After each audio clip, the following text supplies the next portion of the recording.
우리 성경 말씀 같이 봅니다. 학개서 2장 17절에서 19절 말씀입니다. 학개 2장입니다. 같이 한 목소리로 봉독합니다. 시작. 만군의 여호와가 말하노라. 내가 너희 손으로 지은 모든 일에 곡식을 마르게 하는 재앙과 깐부기 재앙과 우박으로 쳤으나 너희가 내게로 돌이키지 아니하였느니라. 너희는 오늘 이전을 기억하라. 아홉째 달 24일 곧 여호와의 성전 지대를 쌓던 날부터 기억하여 보라. 곡식 종자가 아직도 창고에 있느냐?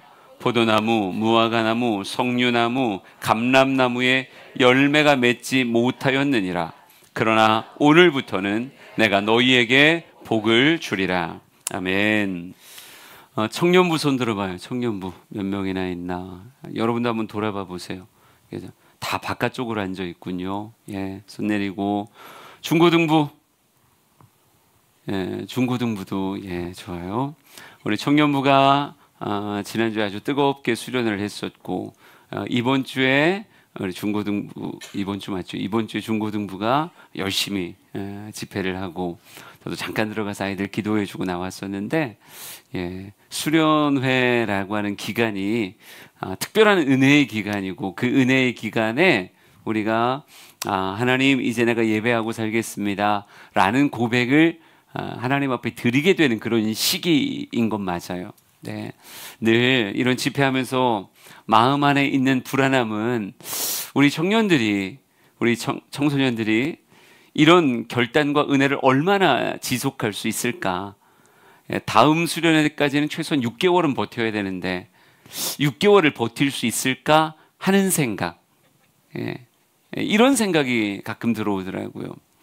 변함없이 오래 꾸준하게 쭉 끌고 나간다라고 하는 모습이 있었으면 좋겠는데, 우리 청년들은 어떻게 생각하나 모르겠어요. 수련회에 약발이라 그러면 좀 너무 저속한 표현인데, 수련회의 영향력이 어느 정도 가던가요? 어느 정도? 대답이 없는 걸로 봐서 얼마 안 가는 걸로 그렇게 생각하겠습니다. 솔직히 우리 청년들 막 모여서 뭐 한 100여 명의 청년들이 막 뛰면서 찬양하고 열광적으로 하나님 높이는 모습 보면 목사는 세상 다 가진 것 같아요. 근데 그런 아이들이 거기서만 그렇게 찬양하는 게 아니라 우리 주양교회에 와서도 그렇게 목 놓아 주님을 찾고 정말 몸을 들여 하나님 앞에 찬양으로 반응하고 기도로 반응하고 말씀을 듣겠다는 거룩한 의지를 보여주면 얼마나 좋을까? 이게 계속 이어져 가면 얼마나 좋을까? 우리 중고등부 아이들이 그런 모습을, 그런 찬양, 기도, 말씀을 쭉 이어가면 얼마나 좋을까? 아까 오래간만에 내려와서 이렇게 앉아 있는데 갑자기 그런 생각이 들더라고요. 왜 이렇게 점잖지? 이런 생각. 요즘 하도 그런 집회만 매일 하고 다니다 보니까 그런 집회는 거의 1시간 동안 정말 엄청난 열정의 찬양을 하거든요. 예? 뭐 날씨고 뭐고 아무 상관없어요. 뭐 열정적으로 찬양하고 목 쉬도록 뛰고 뭐 부르짖고 뭐 이렇게 하는데, 우리 주양교회 예배가 전 늘 뜨겁다고 생각했는데 오늘 갑자기 되게 너무 얌전해 보이는 거예요. 찬양단도 얌전하고 여러분도 얌전하고 그냥 다 얌전하게 느껴지는, 지금 약간 시차 적응 같은 그런 느낌이 살짝 드는데, 여러분 오늘 말씀에 그런 이야기들을 살짝 풀어서 이야기를 좀 해볼까 합니다. 변함없이 오래 결단한 바를 쭉 지속하는 것, 여러분 이런 것들이 생각보다 어렵죠. 어려워요. 200일 성경 통독 이번만큼은 끝까지 한번 해봐야지라고 시작했는데 하루하루 진행하면서 생각보다 쉽지 않다. 새해가 시작되면서 내가 새롭게 권사가 됐으니, 집사가 됐으니, 그리고 나 다시 한번 결심하고 결단했으니까 주중 예배도 잘 드리고 주일 예배도 잘 지켜야지. 이런 결심은 늘 어김없이 우리의 마음에 말씀과 함께 찾아오는데, 그걸 한 달 쭉 진행시켜 보면서 생각보다 내가 꾸준함으로 헌신하는 게 생각보다 쉽지 않다는 것을 우리는 발견하게 돼요. 전 그래서 오히려 하나님의 위대하심을 느낄 수 있는 것 같아요. 하나님은 참 변함없는 분이잖아요. 하나님 변함없이 이 우주를 경영함 역시도 마찬가지잖아요. 예. 해가 뜨고 해가 지고 이 지구가 돌기도 하고 이 정말 우주라고 하는 공간이 한치의 오차 없이 딱딱딱딱 운행되어지는 모습을 보면서 야, 이 우주의 운행을 하나님의 손에 틀어잡고 있으면 얼마나 감사한가. 만약 아무리 똑똑한 인간이라도 인간에게 맡겨놨다면 1년 동안 변함없이 할 수 있었을까? 10년 동안 변함없이 할 수 있었을까? 절대 그럴 것 같지가 않아요. 인간은 변함없이 오래 제 모습을 쭉 지켜나간다는 게 생각보다 쉽지 않은 게 인간이라고 말할 수 있습니다. 오늘 말씀은 성전 재건이 시작되어진 후 3개월 후에 선포된 학개의 세 번째 메시지예요. 학개라고 하는 선지자가 그들에게 산에 가서 나무를 해다가 성전을 재건하라, 멈추어진 이 모습을 그냥 내버려 두지 말고 더 이상 너희 집만 신경 쓰지 말고 무엇해라? 멈춰있는 이 성전의 공사 현장을 다시 돌려라. 하나님의 집을 다시 짓자. 수룹바벨 성전을 지어내자 라고 말하며 그들로 하여금 다시 출발하게 했어요. 출발하게 했던 학개가 다시 그들에게 3개월이 지난, 그러니까 공사가 재개된 지 한 3개월쯤 지나서 다시 한번 하나님의 말씀을 그들에게 선포합니다. 뭐가 필요했던 걸까요? 위로가 필요했고 격려가 필요했던 거예요. 다시 공사가 시작되고 불타는 마음으로 와 다시 시작하자라고 얘기했는데 한 달이 지나고 두 달이 지나고 석 달이 지나고, 여러분 그들이 재료를 찾는 게 쉬웠겠어요? 오늘같이 요즘 공사는 다 장비로 하거든요. 장비로 하니까 뚝딱뚝딱 정말 하나하나가 달라지게 그렇게 막 해나갈 수 있는 건데 그 당시에 장비라고 얘기해봐요. 얼마나 초라했겠냐고요. 그런 재료들도 구하기가 어려웠을 테고 장비들도 초라했을 텐데 그들이 한 달, 두 달, 석 달 다시 나무를 켜가고 돌을 깎아가고 하나하나를 맞추어가는 게 생각보다 쉽지 않았을 거예요. 어느 순간 다시 시작함에 뜨거웠던 마음이 혹 식었던 거 아닐까요? 만약 변함없이 쭉 계속 가고 있었다라고 한다면 굳이 학개 선지자가 세 번째 메시지를, 그것도 오늘 성경 잘 보면 은혜롭긴 한데 약간 협박 같고 협박인 듯 싶은데 그래도 하나님 통치하는 원리이긴 한 그런 말씀을 그들에게 선포했을까 하는 생각이 들어요. 그러니까 어느덧 그들에게 뭐가 있었던 거예요? 식어짐이 있었던 거죠.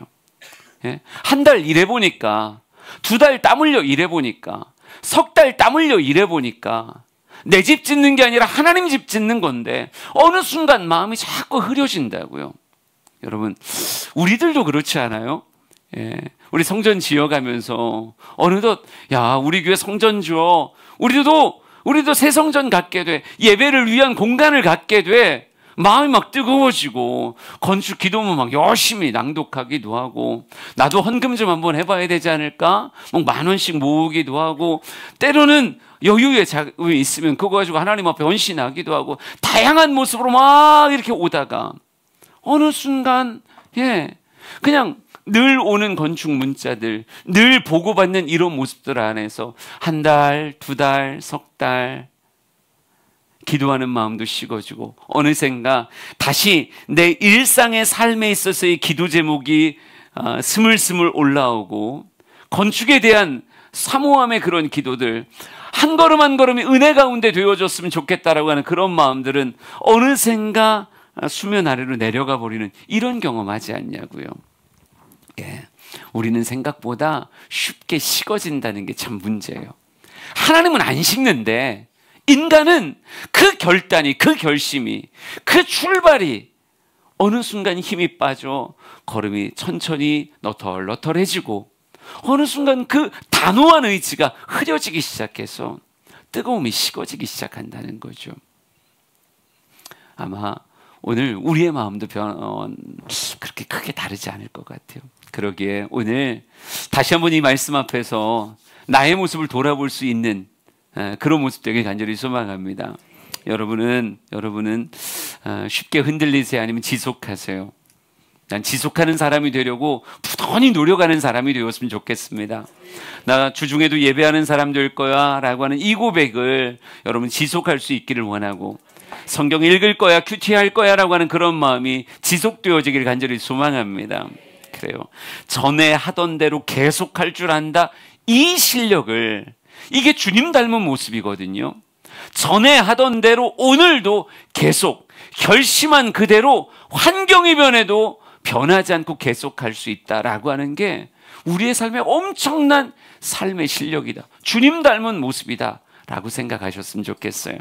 다니엘 6장 10절 말씀을 한번 읽어봅시다. 잘하는 말씀이에요. 시작. 다니엘이 이 조서에 왕의 도장이 찍힌 것을 알고도 자기 집에 돌아가서는 윗방에 올라가 예루살렘으로 향한 창문을 열고 전에 하던 대로 하루 3번씩 무릎을 꿇고 기도하며 그의 하나님께 감사하였더라. 아멘. 그냥 내버려둬도 쭉 지속하는 게 어려운데 환경까지 변하면 더 어려워요. 환경까지 변하면 이 결심을 지속해 나갈 만한 환경이 아니고 변질되어지기 시작하면 더 어렵거든요. 근데 다니엘이라고 하는 사람이 우리에게 도전을 주는 건 뭡니까? 왕의 도장이 찍힌 것을 알면서도 뭐 하던 대로요? 전에 하던 대로 예루살렘을 향한 창문을 열고 하루에 3번씩 무릎 꿇고 기도하며 하나님께 감사하였다. 이렇게 쓰여져 있어요. 환경은 변했는데 누구는 변하지 않았어요? 다니엘은 변하지 않았다고요. 이런 다니엘의 모습이 우리 주양의 성도들의 모습 되길 간절히 소망합니다. 아, 이게 좋은 실력이구나. 노래 잘하는 것보다 이게 훨씬 좋은 실력이구나. 악기를 잘 다루는 것보다, 요리를 잘하는 것보다 하나님 앞에 꾸준하게 변함없이 쭉 가는 것. 때로는 좋은 순풍을 만날 때도 있지만 역풍을 만나도 여전히 쭉 그대로 해나갈 수 있는 다니엘 같은 믿음의 실력이 우리 성도들에게 있기를 원해요. 근데 그러지 못할 때 우리를 다시 원래의 자리로, 그 원래의 마음의 온도로 올려줄 수 있는 방법이 무엇인가 오늘 성경 말씀 보니까 다른 게 아니고 그냥 마음을 다 잡는 길이 말씀 앞에 서는 거더라고요. 그러니까 오늘 성경 말씀 보면 학개가 그들을 가만 바라보니까 1달, 2달, 3달 만에 다시 재건하겠다는 그 마음이 식어지는 게 눈에 보이는 거예요. 여러분, 리더가 되면요, 사람들의 마음이 자꾸 느껴져요. 보여져요. 아, 기도가 식고 있구나. 아, 찬양이 식고 있구나. 예배 모임에 대한 열정이 식고 있구나. 막 이런 게 느껴진다고요. 우리 목자들도 마찬가지고 선교 회장들도 마찬가지예요. 모임을 진행하다 보면 아, 첫 마음이 흐려지고 있구나. 이런 게 자꾸 눈에 보일 거란 말이에요. 근데 학개 선지자가 그들의 마음이 식어진다라고 하는 것을 느꼈을 때, 하나님 역시 그들의 마음이 식어진다라고 하는 것을 느꼈을 때 하나님이 어떻게 하셨을까요? 학개가 어떻게 했을까요? 잔치를 벌여줬을까요? 동네 잔치를 막 소를 잡고 양념소를 잡아서 야, 오늘 신나게 한번 먹어라 먹고 힘을 내자 이렇게 했을까요? 물론 그랬을 수도 있는데 그런 얘기는 성경에 안 나와요.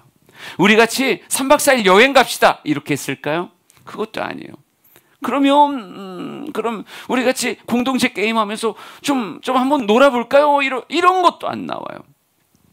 그들의 마음이 식어지고 있구나라고 하는 것을 느낄 때 하나님의 해답이 뭐냐면 학개를 불러 무엇하는 거예요? 그들에게 말씀을 선포하는 거예요. 학개 선지자 역시 그들이 식어지는 마음을 느낄 때 다시 그들에게 말씀을 선포하는 그 모습을 하나님도 학개 선지자도 동일하게 딱 그거 하더라는 거죠. 오늘 성경 말씀 보면서 그런 생각을 했습니다. 흔들리는 마음은 언제 제자리를 찾아가는가? 하나님의 말씀 앞에 서 있을 때 다시 원래의 제자리로 찾아갈 수 있는 거예요. 그러니까 잔치도 여행도 먹는 것도 마시는 것도 아니라 그들의 마음이 식어질 때 다시 마음의 온도를 원래대로 높이기 위해서 하나님은 말씀을 들려주기를 원하시더라고요. 말씀을 이어갈 줄 아는 게 인생이 흔들리지 않게 하는 비결이겠다는 생각을 해봤습니다. 사도행전 20장 32절도 읽어볼 거예요. 잘하는 말씀입니다. 시작. 지금 내가 여러분을 주와 및 그 은혜의 말씀에 부탁하노니 그 말씀이 여러분을 능히 든든히 세우사 거룩하게 하심을 입은 모든 자 가운데 기업이 있게 하시리라. 아멘. 에베소 장로들에게 고별 인사같이 주었던 사도 바울의 이야기입니다. 그런데 사도 바울이 에베소의 장로들에게 이렇게 말합니다. 내가 여러분을 주와 그 은혜의 말씀에 부탁하노니 그 말씀이 여러분을 능히 든든히 세우사 거룩하게 하심을 입은 모든 자 가운데 기업이 있게 하시리라 이렇게 말해요.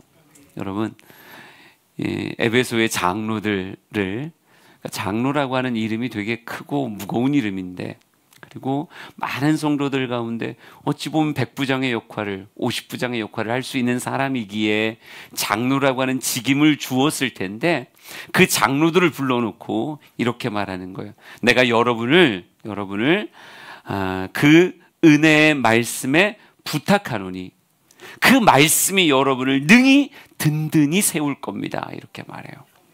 장로의 직임을 제대로 감당하기 위해선 그에게 뭐가 있어야 돼요? 그를 붙잡아주는 말씀이 여전히 있어야 그 장로의 역할을 잘 감당할 수 있다는 거예요. 여러분 한 사람 한 사람도 마찬가지입니다. 여러분이 하나님 앞에 제대로 쓰임받는 인생 되려고 한다면 무엇이? 하나님의 말씀이 여러분을 능히 든든하게 세우도록 말씀이 여러분을 붙잡아야 된다고요. 그러니까 내가 작심삼일이 될 수 있어. 내가 결심한 바가 금방 식을 수 있어. 그 위험성이 우리 안에 늘 감지되어진다면, 그러면 변함없을 수 없다면, 나는 작심삼일이라 금방 의려진다면 우리에게 주어지는 처방전은 무엇이 되어야 되는가? 뭐가 끊어지면 안 되겠구나. 내게 계속 흘러드는 말씀의 샘이 끊어지면 안 되겠구나. 어차피 나는 작심삼일인데 이 작심삼일이 그래도 3일을 버틸 수 있는 결단으로 자꾸 세워지려면 뭐가 끊어지면 안 되는 거예요? 하나님의 말씀이 끊어지면 안 되는 거예요. 이 가운데 핸드폰 충전하는 거 까먹는 사람 있어요? 아마 거의 없을 거예요. 핸드폰 충전하는 거 깜빡하고 내가 핸드폰 또 꺼트렸다고 이렇게 말할 사람이 여러분 거의 없어요. 핸드폰 충전은 늘 챙기면서 하나님의 말씀이 내 삶에 계속 충전되는가 하는 것을 놓치는 그런 어리석음을 범하면 안 되겠죠. 나를 지켜나갈 수 있는 건 내 의지가 아니라 나를 붙잡고 있는 말씀이다 라고 믿으시기 바랍니다. 우리 청년들이 말씀이 식지 않았으면 좋겠어요. 우리 중고등부 아이들도 말씀이 식지 않았으면, 우리 장년들도 말씀이 식지 않았으면 좋겠습니다. 말씀이 여러분을 능히 든든하게 세워주는 거예요.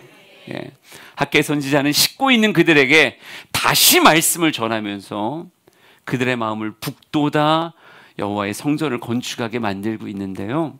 학계의 실제적인 메시지를 한번 같이 보았으면 좋겠습니다. 학계 2장 10절 11절 말씀을 읽습니다. 시작. 다리오 왕 제2년 9째 달 24일에 여호와의 말씀이 선지자 학계에게 임하니라. 이르시되 만군의 여호와가 말하노니 너는 제사장에게 율법에 대하여 물어 이르기를. 아멘. 선지자 학계에게 하나님의 말씀이 임합니다. 근데 하나님의 말씀이 학계에게 무엇을 시키는가 봤더니요, 제사장을 찾아가라는 거예요. 제사장을 찾아가서 무엇에 대해서 물어라? 율법에 대해서 물어라 이렇게 말합니다.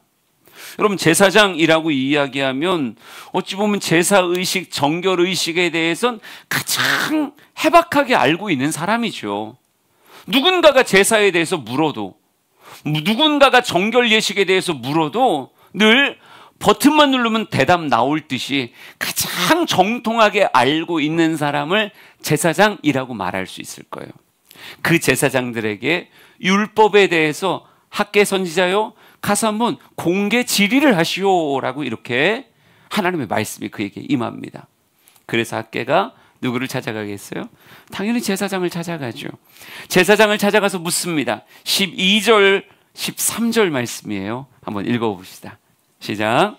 사람이 옷자락에 거룩한 고기를 쌌는데 그 옷자락이 만일 떡에나 국에나 포도주에나 기름에나 다른 음식물에 닿았으면 그것이 성물이 되겠느냐 하라. 학개가 물음에 제사장들이 대답하여 이르되 아니니라 하는지라. 학개가 이르되 시체를 만져서 부정하여진 자가 만일 그것들 가운데 하나를 만지면 그것이 부정하겠느냐 하니 제사장들이 대답하여 이르되 부정하리라 하더라. 아멘. 질문이 이래요. 옷자락에다가 거룩한 고기를 쌌대요. 그러니까 거룩한 고기라고 얘기하면 뭐 하나님 앞에 드려졌던 제물을 상징할 거예요. 화목제의 제물일 수도 있는데 하여간 하나님 앞에 드려졌던 거룩한 고기를 옷자락에 쌉니다. 싸가지고 들고 다니는데 이 옷자락이 또 다른 것에 닿았다고 치자고요. 성경은 이렇게 말합니다. 떡에나 국에나 포도주에나 기름에나 다른 음식물에 거룩한 고기를 싼 옷자락이 그냥 닿는 거예요. 닿은 것만 가지고 그것이 성물이 되겠느냐? 그 옷자락에 또 다른 국이 이렇게 싹 닿았다고 해서 이 국이 성물이 되겠느냐? 거룩한 고기를 싼 옷자락에 닿았으니까 이렇게 물은 거예요. 뭐라고 대답하시겠어요? 아니요. 예, 제사장들도 대답합니다. 이르되 아니니라. 아주 쿨하게 대답하죠. 무슨 해석이 있었으면 좋겠는데 해석은 없어. 아니니라.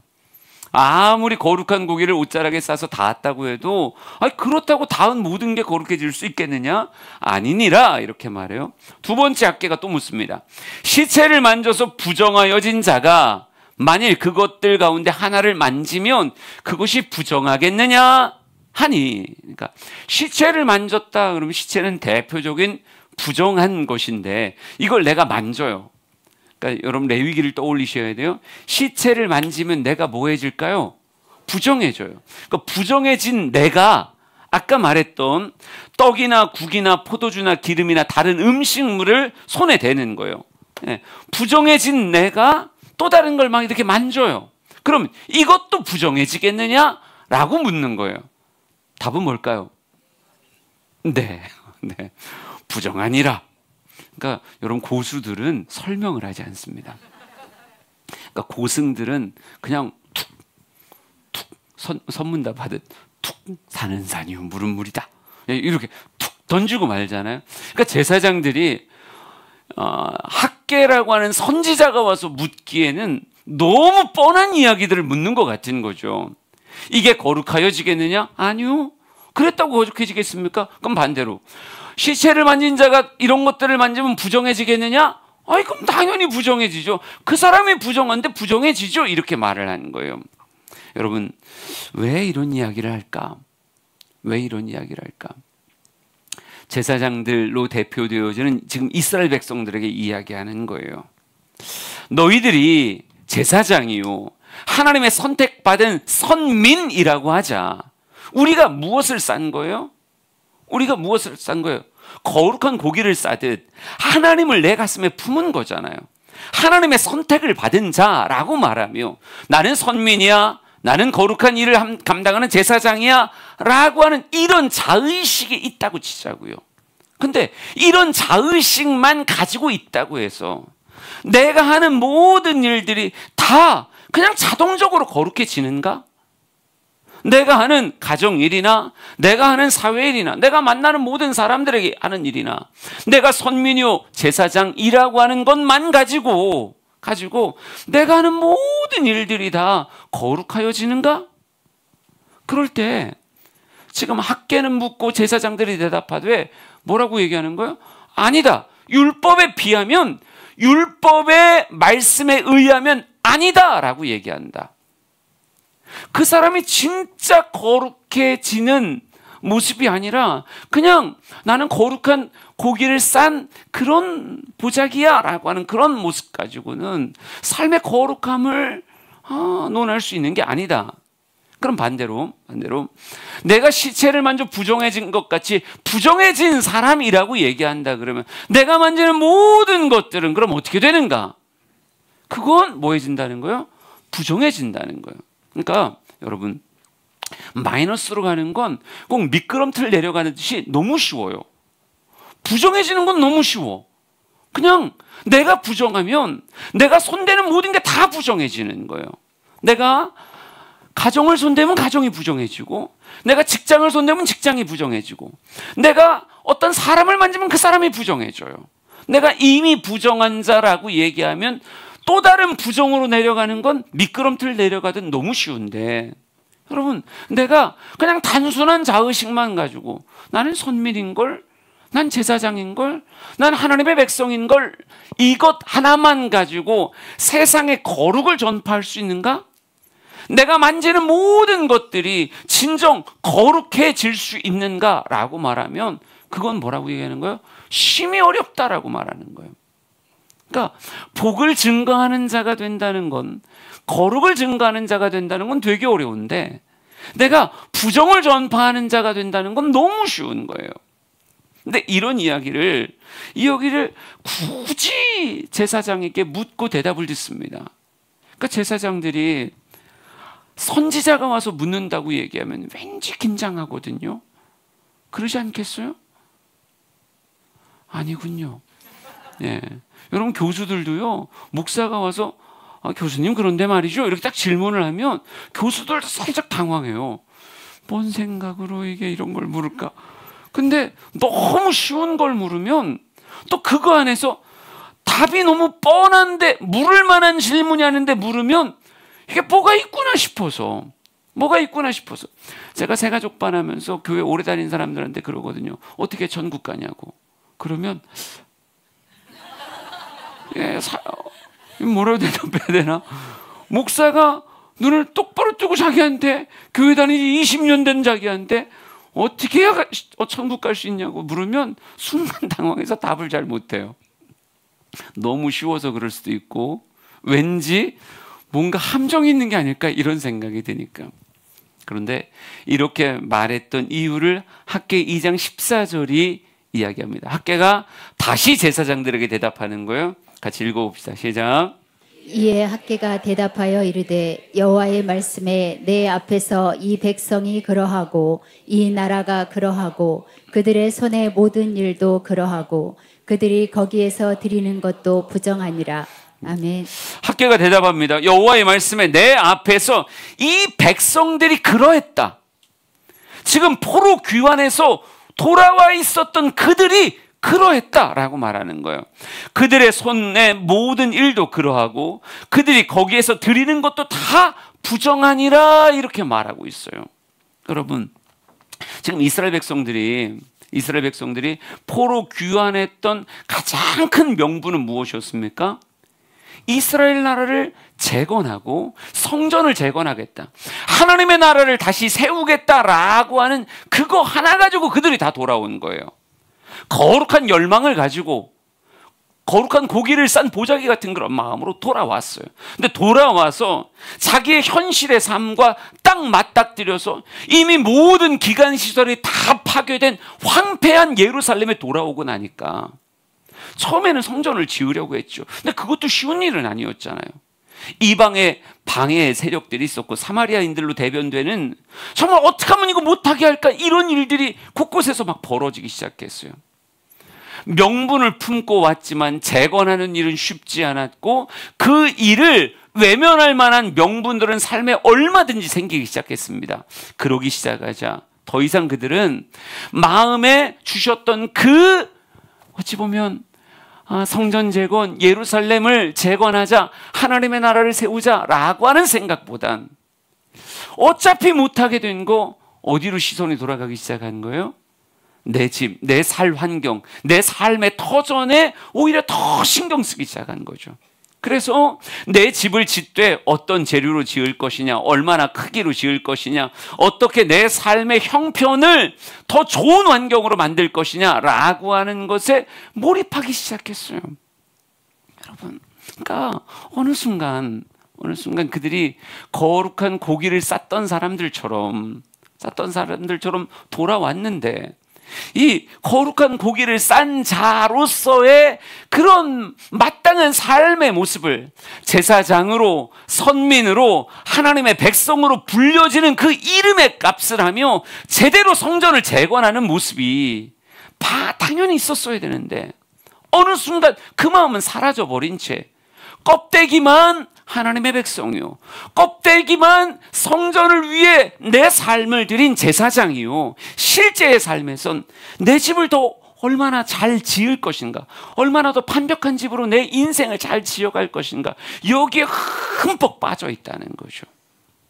여러분, 이미 그 마음이 흔들린 자들로는 뭐가 만들어지지 않는다는 거예요? 하나님이 원하셨던 진정한 거룩함의 전염은 나타나지 않고 오히려 시체를 만진 것 같이 하나님에 대한 열심이 아니라 바벨론에서 배웠던 세속에 대한 관심을 가지고 그것을 따라하려고 하는, 내가 바벨론에서 보았던 그 집, 그 재료, 그 크기의 집들을 이곳에서 재현하는 일들에 심취해 있었던 모습은 꼭 뭐와 같다는 거예요? 이미 부정해진 자가, 거룩을 잃어버리고 부정해진 자가 또 다른 부정의 삶을 내 삶 전체에 흘려보내는 것과 다르지 않다라고 하는 거예요. 이 설교 말씀이 어렵네요. 예. 내가 표현을 잘하나? 여러분의 그 애매모호한 표정이 나로 하여금 시험을 들게 하고 있어요. 전 중학생들한테도 설명할 수 있는 사람인데 어째 오늘은 장년들한테 말이 잘 안 들리는 것 같은 느낌이 들어요. 예. 그러니까 이 고기를 쌌는데요. 거룩한 고기를 쌌다는 거는, 그러니까 하나님의 뜻을 의지하여 이게 출애굽이 아니죠. 다시 포로 귀환했다는 그런 얘기예요. 그러니까 포로 귀환해서 실제로는 거룩한 고기를 품은 것 같은 제사장의 모습으로, 선민의 모습으로 진짜 내 집이 아니라 하나님의 나라를 세워가는 그런 모습으로, 하나님의 성전을 세우고 하나님의 나라를 세워가는 모습으로 힘쓰고 애쓰고 그렇게 나갔어야 되는데, 어느 순간 그들의 삶에 있었던 명분은 저리 치워놓고 내가 보았던 바벨론의 시가지와 바벨론의 집, 바벨론에서 살던 내 집을 이곳에서 다시 재현하려고 하는 이런 일들에만 심취된 모습이 하나님에겐, 누구에겐? 학계에겐 뭐같이 느껴지는 거예요? 편질로 느껴지는 거예요. 편질로. 너희의 모습이 그러하다. 너희들이 꼭 시체를 만져 부정해진 자가 그 부정함으로 온갖 것들을 부정하게 만드는 것 같이 하나님 보시기에 받을 수 없는 그런 모습으로 너희의 삶들을 만들고 있었다라고 이야기하는 거예요. 여러분, 지금 학계는 뭘 이야기하는 거냐면 그들이 시작하기 전에 그 모습을 다시 회상시키고 있는 거예요. 우리가 지금 성전 재건을 왜 다시 시작했는지, 그것에 대해서 그 시작의 계기가 되어진 내 삶에 대한 이전의 모습을 다시 묵상하게 하고 있는 거예요. 여러분, 지금 안타까운 건 뭐냐면요, 제사장들은 진짜 율법에 대해서 알기는 너무 잘하는데 하나님의 말씀을 문제지로 풀 때는 너무 잘 푸는데 말이죠, 안타까운 건 이 말씀 안에 담겼던 진짜 하나님의 뜻이 어디 안에서? 내 삶 속에서 이루어지지 않고 있는데, 그것에 대해선 이전의 제사장들이, 이전의 선민들이 무엇하고 있었다? 하나 신경 쓰지 않았다라고 하는 거죠. 문제 푸는 건 진짜 잘하는데 삶으로는 하나도 적용되지 않은 채, 그죠?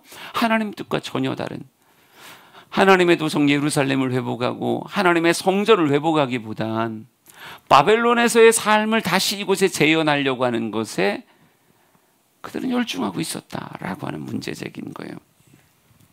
말씀은 지식이 아니라 우리의 삶의 양분이 되어야 되는 거예요. 하나님이 뭘 좋아하시지? 하나님은 그거 좋아하셔. 우리들에게 성경 퀴즈로 이런 거 해보자고요. 하나님이 말씀을 읽는 걸 좋아할까요? 안 읽는 걸 좋아할까요? 이게 문제 5점짜리로 나왔어요. 그럼 여러분 뭐라고 체크할 거예요? 읽는 걸 좋아합니다. 5점 맞춘 거죠. 근데 맞추는 것보다 더 중요한 건 오늘 뭐 하는 거야? 한 장이라도 읽는 거죠. 오늘 한 장이라도 말씀을 읽는 거예요. 하나님 큐티하는 걸 좋아할까요? 큐티하지 않는 걸 좋아할까요? 큐티하는 걸 좋아해요. 너무 당연하죠. 근데 정답을 고르는 것보다 더 놀라운 실력은 무엇인가요? 진짜 그래서 오늘 하루 큐티를 하는 거예요. 예배를 드리는 걸 좋아할까요? 예배를 안 드리는 걸 좋아할까요? 수요 예배요, 특별히. 그럼 당연히 수예배 드리는 걸 좋아하죠.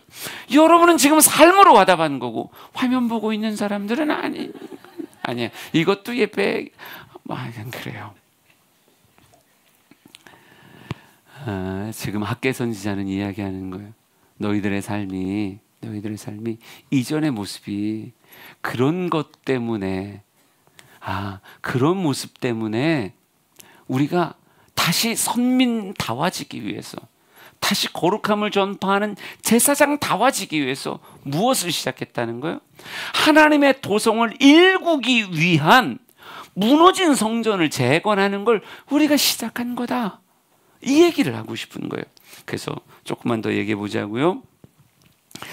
학계는 이런 얘기를 합니다. 학계 2장 15절부터 17절까지를 조금 더 읽어볼게요. 2장 15절에서 17절 시작. 이제 원하건대 너희는 오늘부터 이전 곧 여호와의 전에 돌이 돌 위에 놓이지 아니하였던 때를 기억하라. 그때에는 20고루 곡식 더미에 이른즉 10고루 뿐이었고 포도즙 틀에 50고루를 기르러 이른즉 20고루 뿐이었었느니라. 만군의 여호와가 말하노라. 내가 너희 손으로 지은 모든 일에 곡식을 마르게 하는 재앙과 깐부기 재앙과 우박으로 쳤으나 너희가 내게로 돌이키지 아니하였느니라. 아멘. 그러니까 이전의 모습을 잘 기억해봐라 라고 이야기해요. 너희들이 이렇게 너무 정답을 잘 고르는 그런 모습을 가지고 너희의 이전 모습을 잘 기억해봐라. 이전의 삶을 잘 보면 이러지 않았는가 라고 말하면서 묻는데 이렇게 말합니다. 너희들이 20고루 곡식 더미에 이른즉, 근데 이 고르라고 하는 표현이 실제로 성경에서 통용되어지는 그런 단위량은 솔직히 아니거든요. 그래서 주석에도 살펴보니까 그냥 쉽게 그냥 20석 이렇게 표현하는 게 차라리 낫겠다고 얘기하더라고요. 그러니까 20석을 추수할 분량이라고 생각하고 너희들이 농사를 지었는데 실제 소출을 해보니까 뭐밖에 안 나온다는 거예요? 10석밖에 안 나온다는 거예요. 그러니까 너희들이 생각했던 수확량의 절반밖에 너희의 토지가 주지 않더냐? 말이 어렵지? 20석을 수확할 줄 알고 농사를 지었는데 10석밖에 거두지 못하지 않았더냐? 이거예요. 이렇게. 그리고 또 이렇게 말합니다. 포도주 틀에 50고루를 기르러 이른즉, 그러니까 포도즙을 50병은 수확하리라 생각하고 포도즙을 받았는데 20병밖에 수확하지 못하지 않았었느냐? 이렇게 말하는 거예요. 그러니까 지금 이스라엘 백성들에게, 제사장들에게 잘 생각해 보라는 거죠. 뭘 생각해 보라는 거예요? 너희들이 성전을 다시 짓기 이전의 모습을 생각해 봐라. 너희들의 삶에 희한한 일이 있었지 않느냐? 너희들은 분명히 이젠 내 집 판벽한 집을 세워놓고 이 집에서 얼마나 잘 먹고 잘 사느냐라고 하는 것이 이미 성전은 기억에서 물 건너갔고 이미 그건 황폐화된 지 되게 오래되어 있어요. 그러니까 이건 물 건너가고 내 집이나 잘 건사하자 생각하며 열심히 농사 지었지 않느냐? 열심히 포도즙을 밟아서 집을 만들지 않았었느냐? 그런데 잘 생각해봐라. 분명히 50석은 거둘 수 있을 거라고 생각했는데 20석은 거둘 줄, 틀릴 뻔했어요. 20석은 거둘 줄 알고 농사를 지었는데 10석밖에 거두지 못하는 일들이 있지 않았느냐? 최소한 50병은 거둔다고 생각했는데 20병밖에 못 거두는 그런 일들이 벌어지지 않았느냐? 잘 생각해 보라는 거예요. 우리가 하나님의 일들을 팽겨친 채, 하나님 관계를 팽겨친 채 세상에 매진하며 그러면서 제사장이요, 그러면서 선민이요 라고 말하며 인생을 열심히 살 때를 잘 생각해봐라. 그때 너희들이 원하는 것만큼의 수확이, 너희들 원하는 것만큼의 삶의 열매가 있었더냐라고 묻는 거예요. 있었으면 그렇게 안 물었겠죠. 그러면서 이렇게 말합니다. 17절 만군의 여호와가 말하노라 내가 너희 손으로 지은 모든 일에 곡식을 마르게 하는 재앙과 깐부기 재앙과 우박으로 쳤으나 너희가 내게로 돌이키지 아니하였느니라 이렇게 말해요. 여러분 왜 수확량이 절반밖에 안 나오는 건가? 왜 포도즙이 제대로 즙이 짜지지 않았던 거냐라고 얘기할 때 성경은 이렇게 말합니다. 너희들이 성전이 황폐해지고 하나님과의 관계가 무너져 있음에도 불구하고 이거 아무 상관없이 나는 농사에 열중할 거야. 내 곡식간을 다 채울 거야. 나는 포도즙으로 포도주를 만들 거야 라고 하는 것으로 열심히 살았지만 은근히 그렇게 열심히 살아가는 모습을 하나님이 무엇으로? 마르게 하는 재앙, 곡식을 마르게 하는 재앙, 그리고 깐부기 재앙이라고 하는 건 어찌 보면 곰팡이 피는 뭐 이런 일들을 얘기하는 거예요. 막 시푸르둥둥하게 곰팡이가 피는 이런 일들, 또 우박으로 매우 치는 이런 일들이 수확량을 감소시켰고 원하는 것만큼의 소출을 거두지 못하게 했던 것이다 라고 이렇게 말해요. 그러니까 괜히 그렇게 된 게 아니라 선민이 여호와의 제사장들이 하나님의 성전이 무너지고 하나님과의 관계가 소원해지는 것에 대해서 아무 신경 쓰지 않은 채 그죠? 무너지거나 말거나 내 집이나 잘해봐야 되겠다 라고 하는 생각으로 살아간 그 삶이 뭘 불러왔다는 거예요? 내가 본분에서 떠난 너희들에게 하나님의 재앙이 그들의 삶을 쳤었다는 거예요. 그러니까 하나님은 그 재앙으로 뭘 깨우치게 하려고 하는 거예요? 하나님 없이는 내 삶에 온전한 소출이 나타나지 않는구나. 하나님이 돌봐주시지 않으면 곡식을 마르게 하는 동풍이 이거 끝나지가 않는 거구나. 깐부기의 재앙이 병충해가 괜히 생기는 게 아니구나. 우박이 괜히 떨어지는 게 아니구나. 여러분, 그러니까 인생을 살아가면서 어떤 우박은 우연히 내리는 우박도 있지만 또 어떤 우박도 있는 거예요. 우리를 돌이키기 위해서 하나님이 깨우침을 주시기 위한 참 거친 사랑 같은 그런 우박이 있는 거예요. 내 인생에 곰팡이가 핀다고 치자고요. 깐부기 재앙이 내 인생에 나타나. 내 삶의 자리에서 깐부기 재앙이 나타나요. 근데 어떨 땐 진짜 뭐 기후적인 모습과 우연을 통해서 우리의 삶에 그런 일이 벌어질 수도 있겠죠.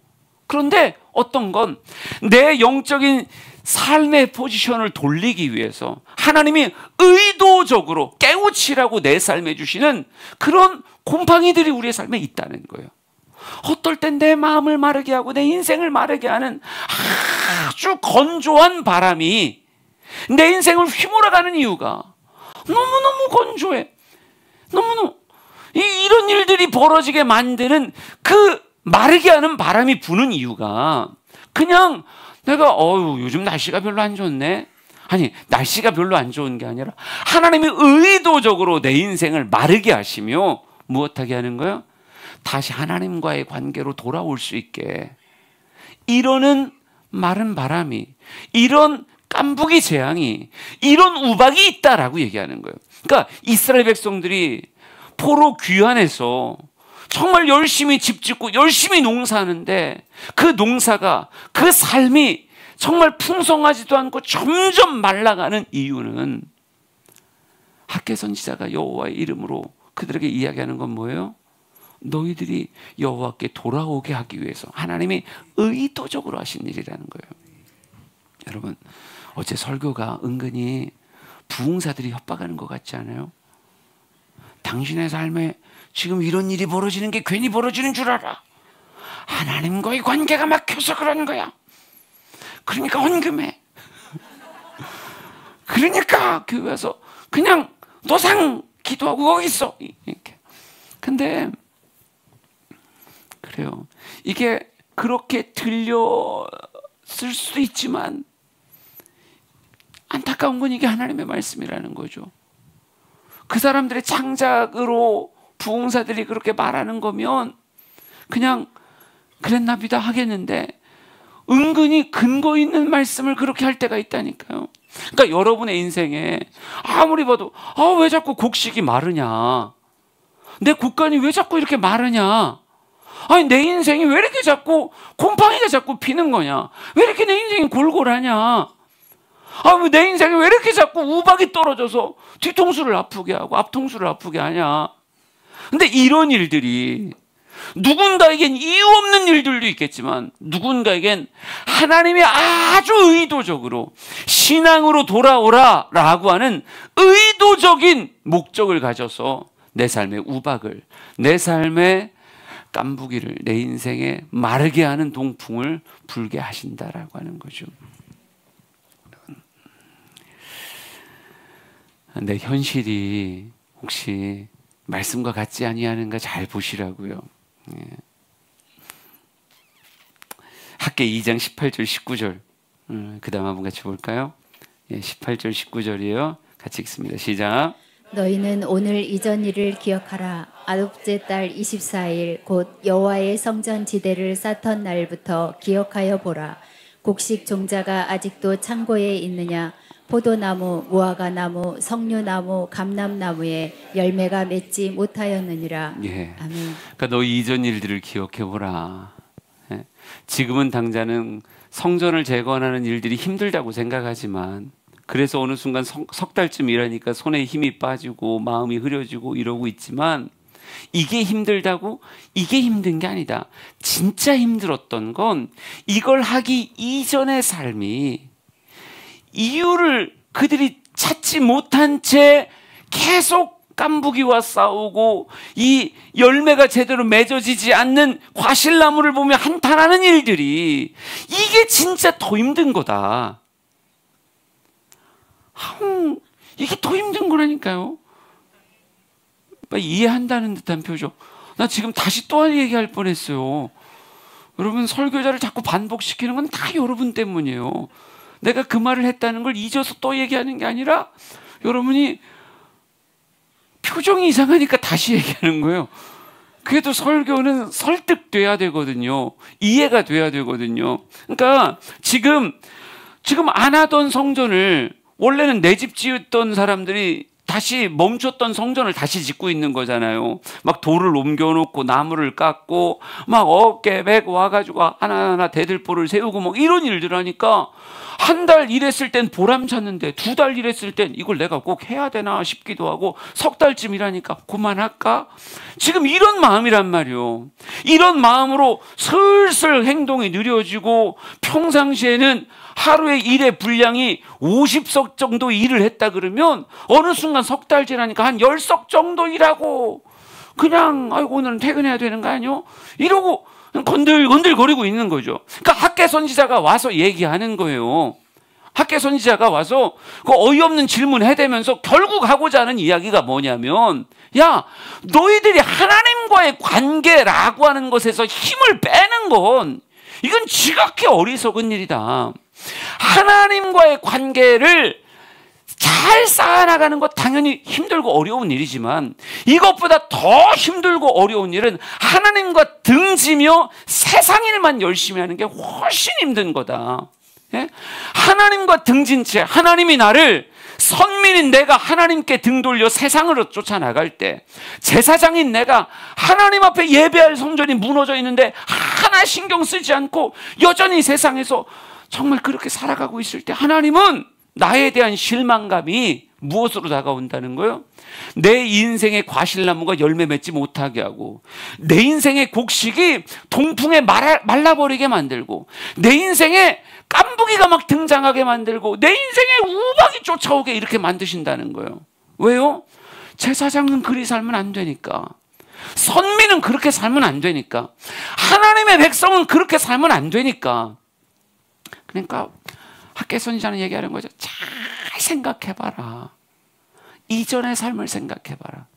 하나님과 등져서 여호와의 성전 팽겨치고 인생 살 때 이게 훨씬 너희의 삶에 손해되는 일이다. 그러니 무엇해라?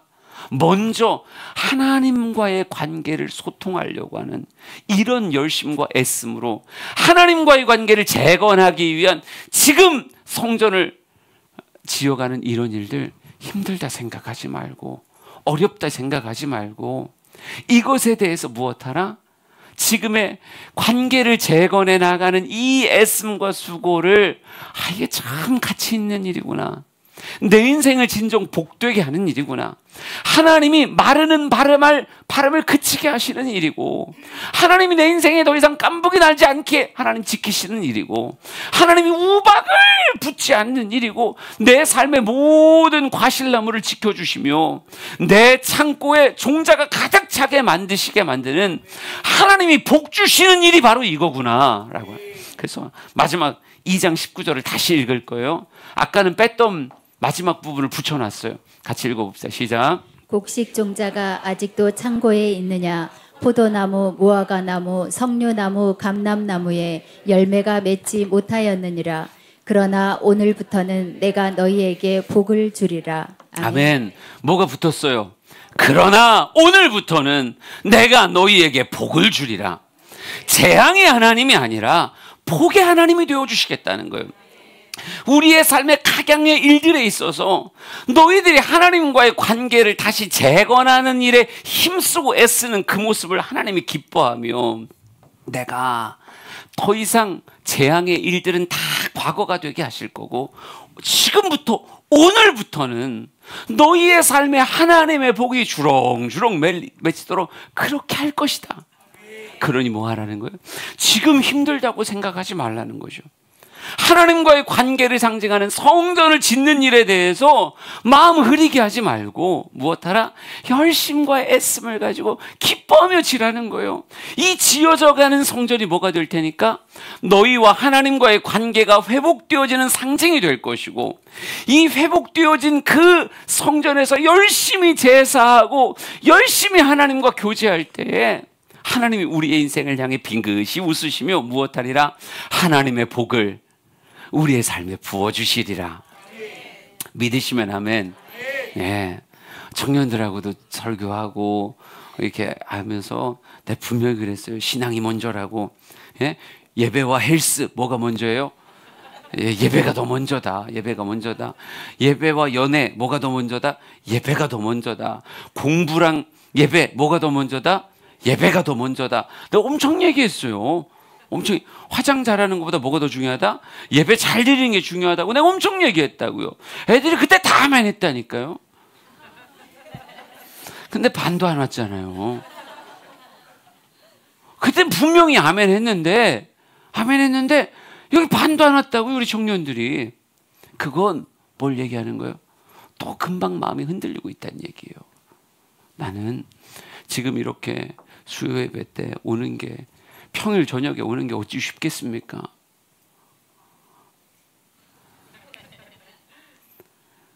구영우 전사님 설교 몇 분 하셨어요? 몇 분 했어요? 25분? 박수를 쳤어요. 네, 지금 단디 보고 있어요. 우리 반주자가 25분 설교에 박수를 쳤어요. 그때가 좋았죠. 내가 돌아왔습니다.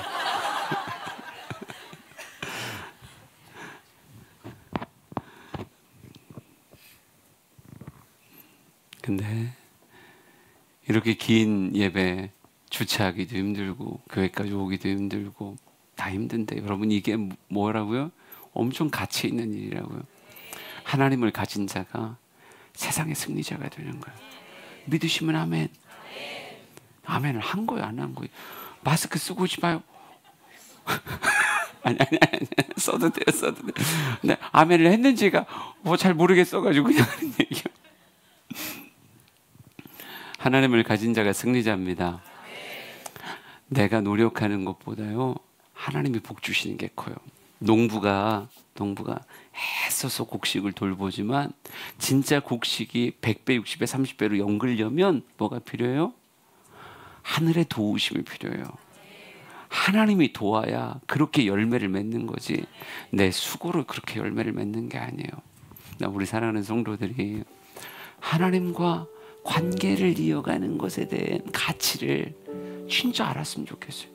이 예배의 가치가 여러분에게 알았으면 좋겠어요.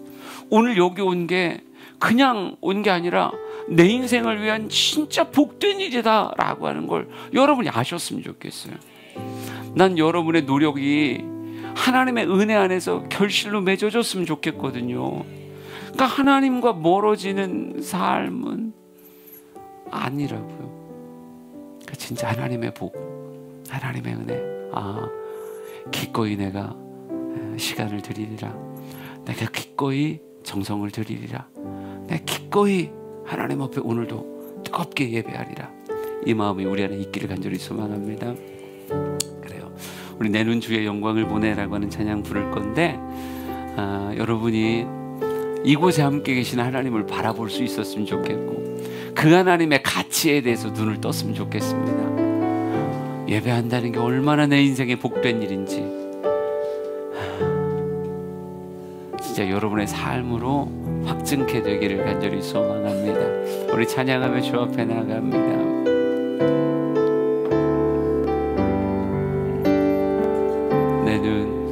내 눈 주의 영광을 보내. 우리 가운데 계신 주님, 그 빛난 영광 온 하늘 덮고, 그 찬송 온 땅 가득해. 내 눈 주의 영광을 보내. 찬송 가운데 서신 주님, 주님의 얼굴은 온 세상 향하네. 권능의 발을 드셨네. 주의 영광 이곳에 가득해. 우린 선해 주님과 함께 찬양하며 우리는 전진하리. 모든 열방 주 볼 때까지. 다시 처음부터 고백합시다. 내 눈 주의 이곳에 하나님이 함께 하신다는 걸 여러분이 느낄 수 있기를 원합니다. 우리 가운데 계신 주님,